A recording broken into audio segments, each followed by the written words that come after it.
안녕하세요 여러분. 저는 시그마 FP 앰버서더이자 대학내일 기획혁신센터에 근무하고 있는 정은우라고 합니다.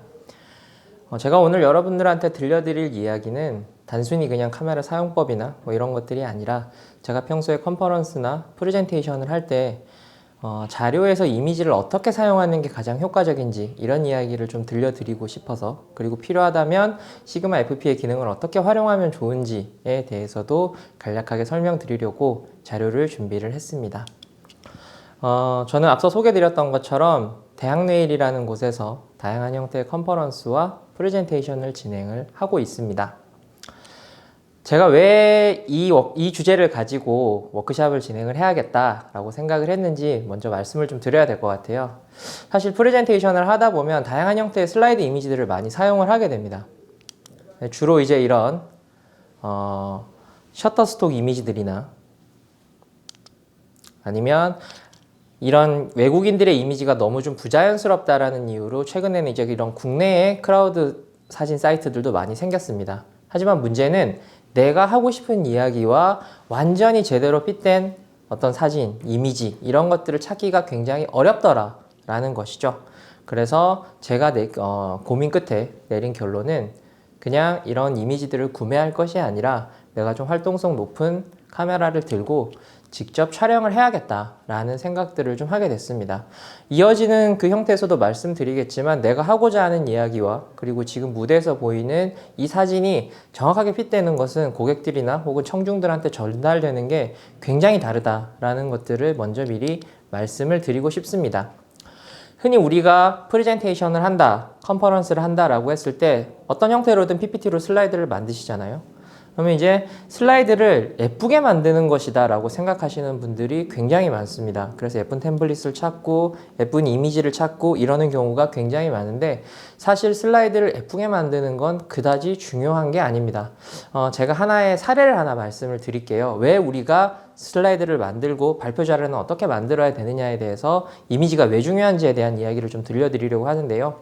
지금 보시는 이 사진은 2002년에 미국에서 우주선이 발사되고 발사 14초 만에 공중에서 폭파된 콜롬비아호 사건입니다. 실제로 이제 전 세계인들이 이렇게 브레이킹 뉴스로 지켜보게 됐었고요.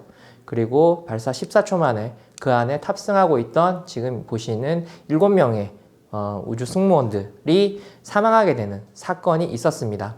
미국의 이제 나사는 난리가 난 거죠. 우리가 굉장히 공들여서 만든 이 콜롬비아 우주 왕복선이 어떻게 이렇게 폭발을 하게 됐을까에 대해서 굉장히 큰 고민과 문제 원인 분석을 했고, 결론적으로 시간이 흘러서 왼쪽 날개에 문제가 있었다는 것을 알게 됐습니다. 근데 여기서 중요한 건 뭐죠? 중요한 건 왼쪽 날개에 문제가 있었다는 게 아니라 왼쪽 날개에 문제가 있었던 것을 왜 아무도 보지 못했냐라는 것이죠. 그 수많은 엔지니어들과 공군의 엘리트들과 이런 사람 우주공학자들이 모여 있는데 왜 아무도 그 실수를 보지 못했냐라고 해서 그 원인을 못 찾고 있다가 세월이 흘러서 미국의 유명한 신문인 뉴욕타임즈의 그 원인이 밝혀지게 됩니다. 뉴욕타임즈에서 이런 이야기를 합니다. 지금 나사와 그리고 우리 미군 안에는 굉장히 큰 적이 있다. 굉장히 큰 적이 있고 그 적의 이름은 바로 보시는 것처럼 파워포인트다 라는 이야기를 하게 됩니다. 왜 뉴욕타임즈가 이 콜롬비아 폭발호의 원인이 파워포인트라고 이야기를 했는지에 대해서 이렇게 이야기를 합니다. 파워포인트 안에는 매우 복잡한 문제를 마술적으로 축소해버리고 설득에 최적화되어 있기 때문에 정보 제공보다는 확신을 준다 라고 뉴욕타임즈에서 이야기를 합니다. 이거는 파워포인트의 문제점을 지적을 하는 거지만 사실은 반대로 생각하면 우리가 슬라이드를 만드는 아주 중요한 이유가 여기 두 가지에 담겨 있습니다. 첫 번째는 아주 복잡한 텍스트들을 마술적으로 축소해주고 이미지 한 장으로 축소해 줄 수 있고, 그리고 설득에 최적화되어 있기 때문에 확신을 줄 수 있다. 바로 이 두 가지 문장이 굉장히 중요하다고 저는 생각을 합니다.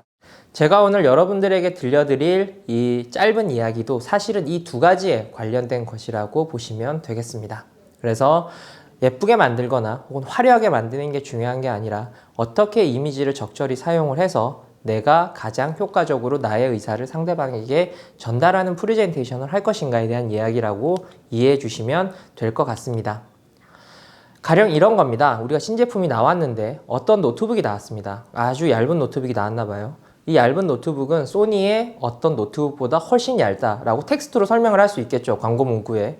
그리고 우리의 가장 두꺼운 부분은 소니의 가장 얇은 부분보다 더 얇다. 그럼 굉장히 뭐 얇다는 뜻이겠죠. 이렇게 텍스트로 광고를 설명할 수도 있을 겁니다. 하지만 우리가 프레젠테이션에서 간단하게 우리의 지금 발매되는 노트북은 현존하는 노트북 중에 가장 얇다라는 것을 이런 형태로 표현을 할 수 있고, 그리고 우리의 가장 두꺼운 부분조차도 상대의 가장 얇은 부분보다 얇다라는 이 복잡한 문장을 단 이미지 2장으로 이렇게 축소를 할 수 있다라는 것을 말씀을 드리고 싶습니다.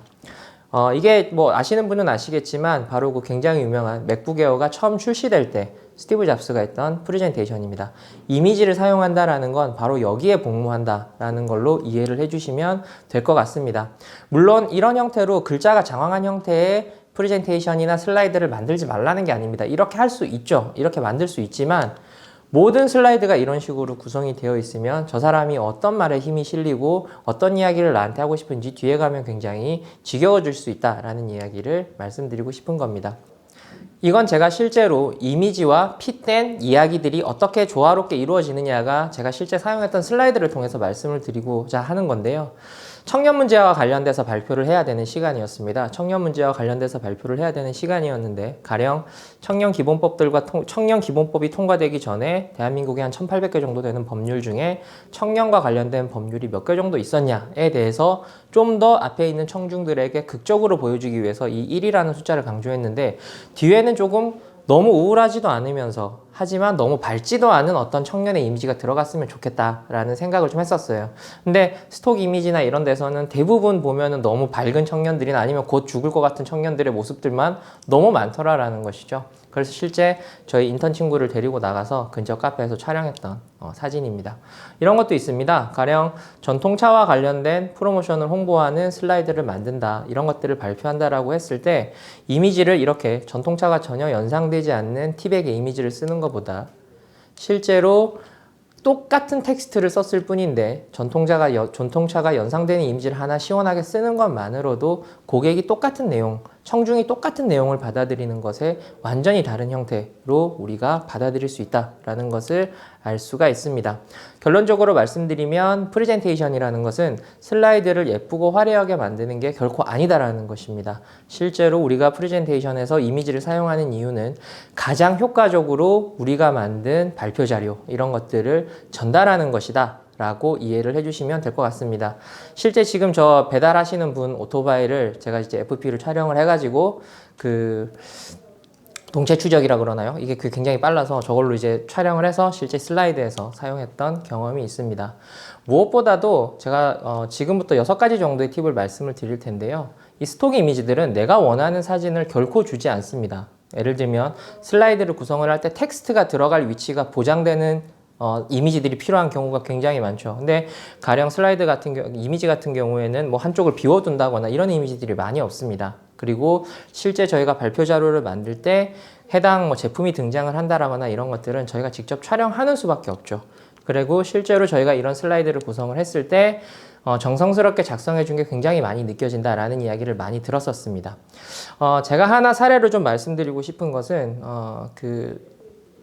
대한민국의 어떤 고용 문제와 관련된 것들을 발표하는 자리였어요. 발표하는 자리였는데 그때 중요한 것들이 지난해도 그렇고 올해도 그렇고 지금 대한민국 고용 문제 중에 굉장히 중요한 것이 중년들의 고용 문제입니다. 중년들의 실직과 고용 문제인데 뭐 청년도 중요하지만 그래서 조금 중년들의 사진이 좀 있었으면 좋겠다라고 생각을 하다가 실제 이제 제가 버스에서 있으면서 촬영했던 사진을 실제 이렇게 적용했던 경우도 있습니다. 그러면 이렇게 사진을 찍고 저기에 저런 이미지들이 좀 들어가면 좋겠다라고 이야기를 하는 거죠. 물론 여기서 중년의 어떤 고용 문제를 발표하겠다라는 이야기는 들어가 있지 않습니다. 하지만 제가 중년의 뒷모습을 촬영해서 저렇게 활용을 함으로써 실제로 제가 이렇게 발표했던 저기는 중년의 어떤 고용 문제들을 이야기하겠구나 라는 형태의 메시지, 시그널을 청중들에게 전달할 수 있다라는 것을 알릴 수가 있었죠. 그래서 너무 당연한 이야기지만 아주 무겁고 큰 카메라나 이런 것들보다는 플래그십이나 이런 느낌보다는 늘 휴대할 수 있는 게 저한테는 굉장히 중요했었다. 그래서 늘 휴대할 수 있는 어떤 기동력 있는 카메라가 필요하다라고 먼저 말씀을 드립니다. 물론 저는 이제 시그마 FP 앰버서더니까 FP 정도의 휴대성은 꼭 있어야 된다라고 말씀드리고 싶지만 어쨌든 가장 중요한 건 휴대성이다 라는 말씀을 드리고 싶습니다. 두 번째로는 이런 이미지를 사용을 하실 때 시선의 이동을 고려를 해서 청중들한테 지루한 감을 주지 않으시는 게 굉장히 중요하다라는 말씀을 드리고 싶습니다. 가령 지금 보시는 것처럼 시선이 상하로 이동하는 경우에는 어떤 반전된 메시지를 전달할 때 이렇게 청중들은 고정관념을 가지고 있었는데 과연 그럴까라는 이야기를 할 때, 그리고 대각선으로 이동할 때는 Q&A 형태의 슬라이드, 뭐라고 묻고 어떤 반전이나 혹은 대답을 할 때 우리가 가장 희소한 차원은 무엇일까요? 청중들의 주목이 가장 희소합니다 라는 형태의 이런 형태들은 대각선의 어떤 슬라이드 형태가 중요하고요. 앞서 설명드렸던 것처럼 뭐뭐가 아니라 뭐뭐입니다. not but에 대한 이야기를 할 때는 저렇게 횡으로 시선이 이동하는 경우가 굉장히 편하게 느끼게 됩니다. 똑같은 메시지를 전달을 하더라도 내 이미지가 어떻게 활용되고 어떻게 이동하느냐에 따라서도 굉장히 달라진다라는 말씀을 드리고 싶습니다. 그리고 시그마 FP에도 이번에 펌웨어로 장착된 기능 중에 하나인데 이 시네마토그래피 기능을 좀 극대화하는 것도 사실 슬라이드에서 굉장히 중요한 기술입니다. 이건 제가 실제로 피자와 관련된 발표를 할 때 썼던 자료들인데요. 여러분 피자 같은 경우에 어떻게 하면 먹음직스러울까 생각을 해보면 피자가 대표적인 배달 음식이잖아요. 근데 대표적인 배달 음식인 족발이나 뭐 치킨이나 이런 거에 비해서 사실 이게 입체감이 없기 때문에 동그랗고 평범하게 생겼기 때문에 이게 맛있게 보이기가 굉장히 어렵습니다. 맛있게 보이기가 굉장히 어려운데 이걸 어떻게 가장 효과적으로 보여줄까, 혹은 소셜상이나 이런 발표 자료에서 효과적일까라고 생각을 해보면 사실 피자 같은 경우에는 언제 가장 먹음직스럽냐면 갓 배달되어 온 따뜻함이 오라가 느껴질 때가 굉장히 많이 먹음직스럽습니다. 그래서 제가 그때 사용했던 장표를 잠깐 보여드리겠습니다. 기존에는 이렇게 그냥 평평한 형태의 불고기 피자를 보여줬다면 피자는 제가 촬영을 하고 그리고 연기 이런 것들은 또 시네마그래프로 찍어서 저희가 결합을 했던 경우도 있습니다. 표지 부분인데요. 표지나 이런 것들은 우리를 소개하는 그 역할도 하지만 사실 표지의 이미지와 그리고 표지를 활용하는 것은 발표에서 굉장히 중요합니다. 청중들이 저 사람의 발표를 들을지 말지를 결정하는 자리, 궁금증을 자아내서 청중들로 하여금 굉장히 적극적인 자세를 끌어내는 어떤 그런 것들이 있기 때문에 표지의 카피와 표지의 이미지를 잘 사용하는 것은 굉장히 중요합니다. 이 표지에는 크게 세 가지가 담겨 있어야 됩니다. 첫 번째는 보시는 것처럼 우리의 고민이 이렇게 요약이 되어 있다라는 것, 그리고 지금 오늘 발표할 내용들은 근데 그 해결되지 않은 고민을 우리는 좀 다르게 차별적으로 생각해 봤다. 그리고 마지막에는 그래서 한번 들어보시겠습니까? 라는 유혹이 문장과 이미지가 잘 결합이 되어야 된다라는 것이죠.